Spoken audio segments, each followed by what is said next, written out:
I'll be like Salt Bay on this cake.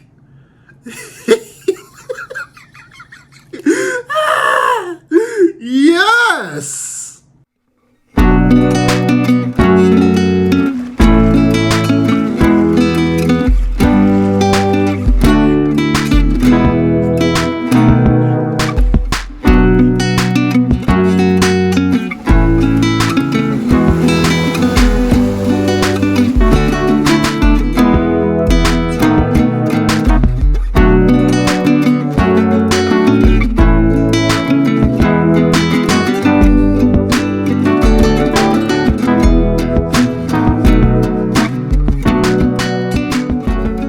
What's up, everybody? We alive. Get another day of buzz off. Today, I'm about to show y'all how I make the best red velvet pound cake. We's about to burn.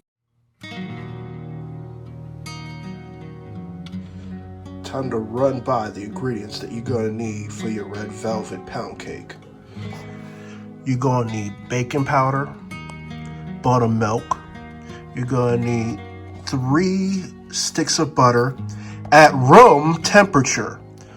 You're gonna need 3 cups of unbleached flour, 6 tablespoons of cacao, not cocoa powder, cacao. And I'm gonna explain why you're gonna need cacao. You're gonna need 3 cups of sugar, 6 eggs, room temperature. You're gonna need sea salt, just a touch of that. You're gonna need vanilla extract. And you're gonna need red dye. I'm trying to experiment on how to not use red dye, but use it in a natural way. If I have a way to do it, it's gonna become a video, believe that. But these are the ingredients that y'all gonna need to make a red velvet pound cake. Oh yeah, by the way, you're also gonna need some powdered sugar if you're gonna make that glazé.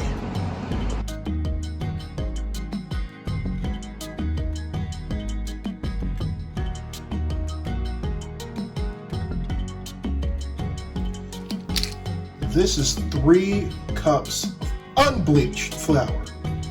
There's a reason why I'm using unbleached flour, because if you use bleached flour, the red is not going to be very apparent. So I'm trying to use unalkalized ingredients. So this is 3 cups of unbleached flour. I'm actually going to take 4 tablespoons of this unbleached flour out. The difference between cocoa powder and cacao. This right here is all natural cacao. Ghirardelli is a very, very good chocolate, a very good cocoa. I am not knocking Ghirardelli at all. So, I'm going to use unalkalized cacao powder because I want this red velvet pound cake to be as red as possible. So this is 1, 2, 3, 4 tablespoons of cacao. It's a big deal to use cacao because it's a little bit more acidic than cocoa powder. When things are acidic, they turn red. When things are alkaline, they turn blue. I did try making a red velvet pound cake like the all-natural way. It came out brown, but I'm trying to make it as red as possible for Lily's Sweet 16. To your flour and cacao, you're also going to need a teaspoon of baking powder. You're also going to need just a touch of some sea salt. You're also going to need a butt pan, just so that you can have a nice round pound cake.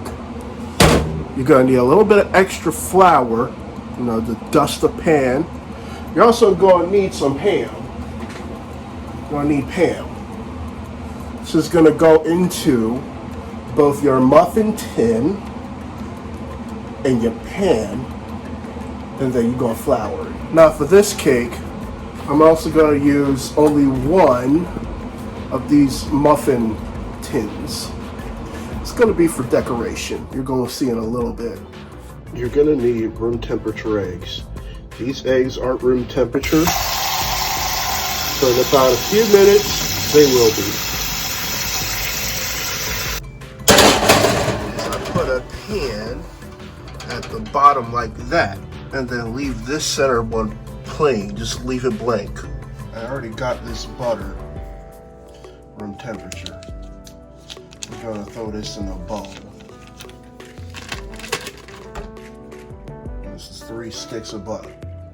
You're gonna need 3 cups of sugar. Just like so. Now we fitting to cream the butter. So lower this nice rack right here. We're gonna grab, probably might help if I plugged it in.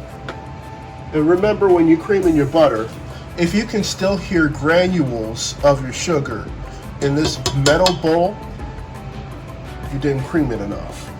We're gonna start slow, and we're gonna make it go for a little spin. Your butter should be this consistency, like so. So we cream that butter. We creamed it. The next step that we're going to do is incorporate our eggs and our flour. So I already cracked my room temperature eggs, and I'll do it 1 egg at a time. Oop. Just a little bit more egg white. There we go. And then ½ cup of our flour cocoa mixture. And we're gonna pulse it a few times.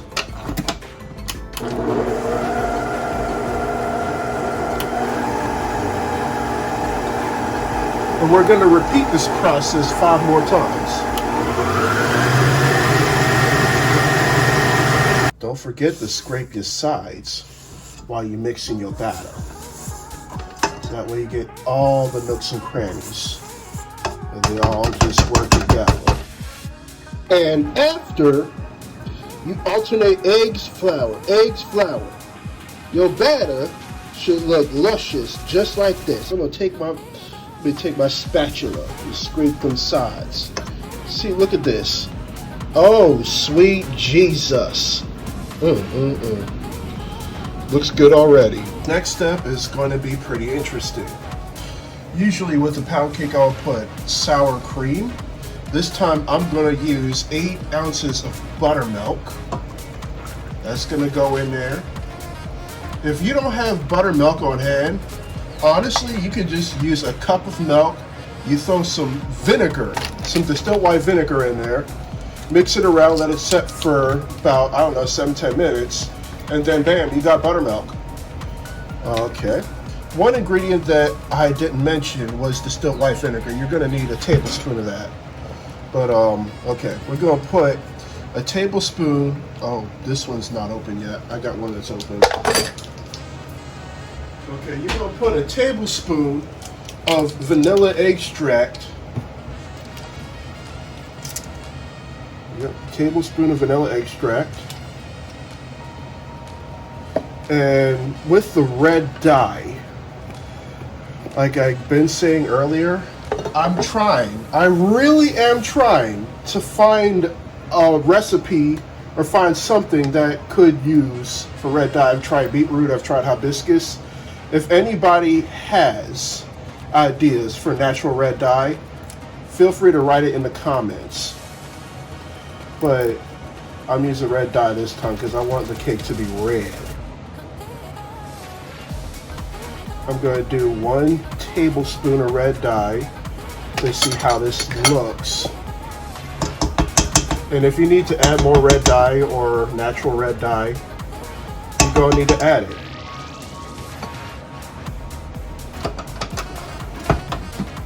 I'm going to mix that in. And I'm starting real slow. I'm starting slow because I don't want it to splash around. I almost forgot my distilled white vinegar.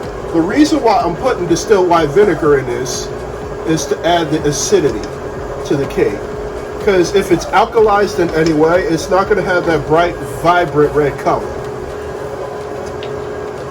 Maybe I could, you know, mix it up a little bit more.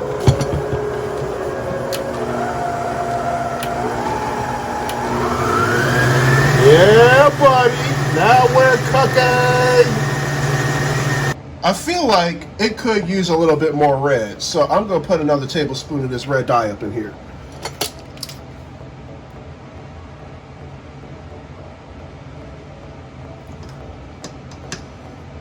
Because I don't want it to come out brown again. Man, if it came out brown, I'm going to feel some kind of way. Because this should work. I know this dye is going to work.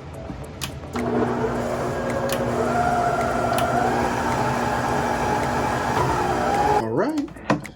Look at that. Ooh. It looks so pretty. Look at that red. Oh, sweet Jesus. So you already saw that I greased and floured my bundt pan. For red velvet, I'm going to take it a little step further, and I'm going to use one muffin tin right here. So I'm going to grease one and then flour it. With a greased and floured pan, we're going to pour this batter up in there.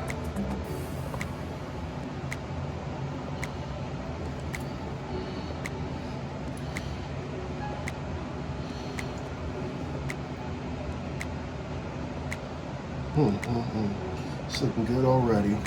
And you know what? This is the same amount of batter that I would usually have for all my other pound cakes. I want to get some intricate pans so that my cakes be looking gorgeous. So I'm going to shake it up like this. And now I'm going to put it in the oven for an hour and 45 or an hour 30 minutes. All right, y'all. It's time to take this cake out the oven. Let's see how it looks.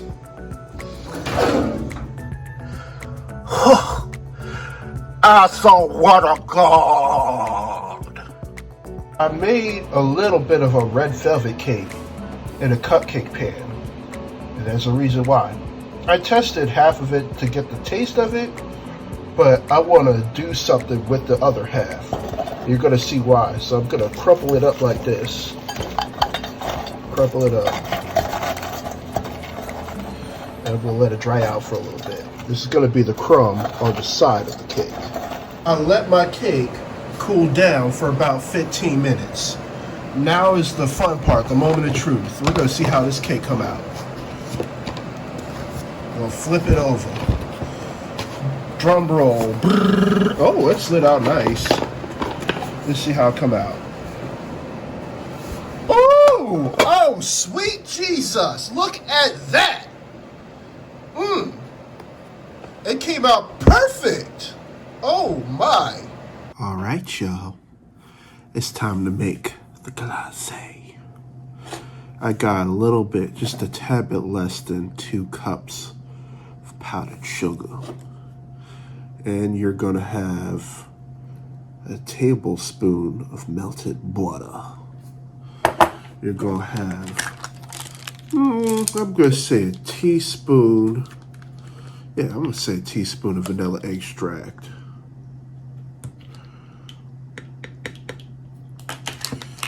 And then I'm gonna put in a tablespoon of buttermilk. Yeah, a tablespoon of buttermilk. Now this is the part where you're gonna have to guesstimate. Because some people like that glazé thick. Some people want it a little bit runny. You want to always start with just a little bit, just a tad bit of liquid, because the powdered sugar's consistency is unequivocal to your liquids. Looks like it's going to need a little bit more buttermilk. Put another tablespoon up in there. And if it's too thick, all you gotta do is add more powdered sugar. If it's too thin, well, if it's too thick, add more milk. If it's too thin, Then you add more glazé. This is looking thick.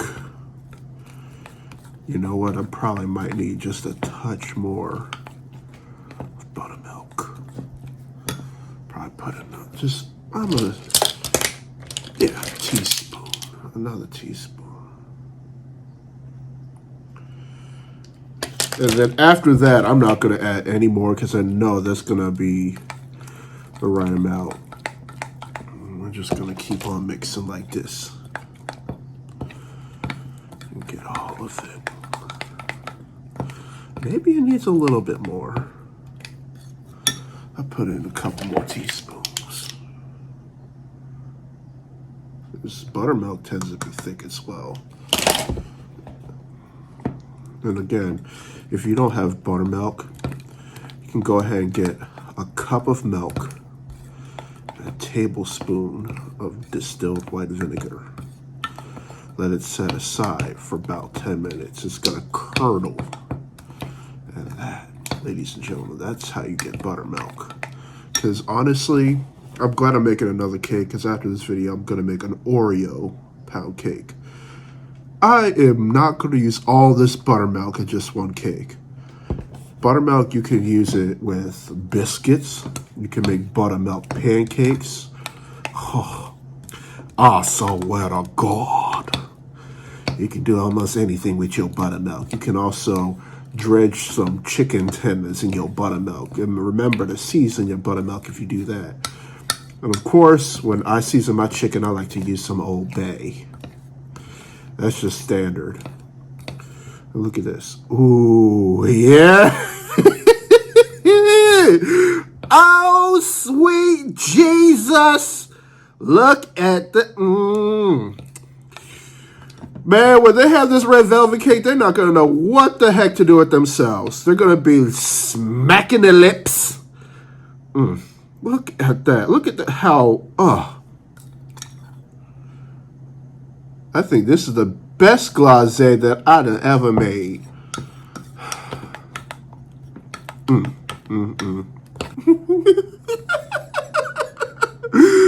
We got a cake here, and we got a glazé. Now we're just gonna dress it. We're gonna dress it so good. All right. We're just gonna pour it right on top, just like this. Let it drip. It's looking all luscious.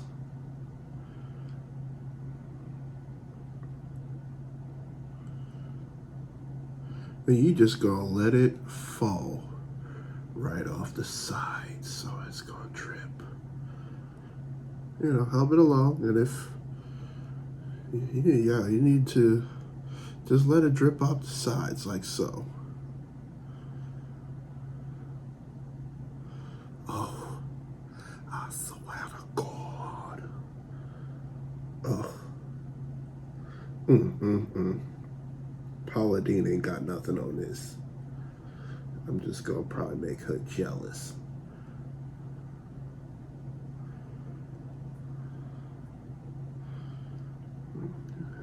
You know, you see how all this is just let it drip. Just let it drip.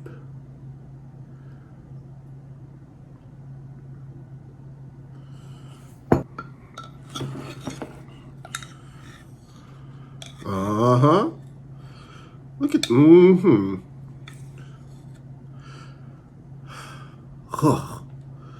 Oh, sweet Jesus. Y'all know how I cut a little bit of red velvet muffin in half and let the crumbs dry out? Well, this is what we fixing to do with them crumbs.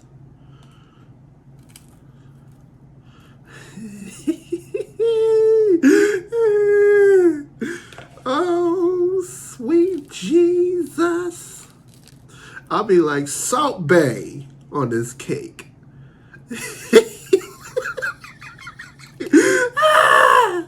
Yes. Ooh. I swear to God.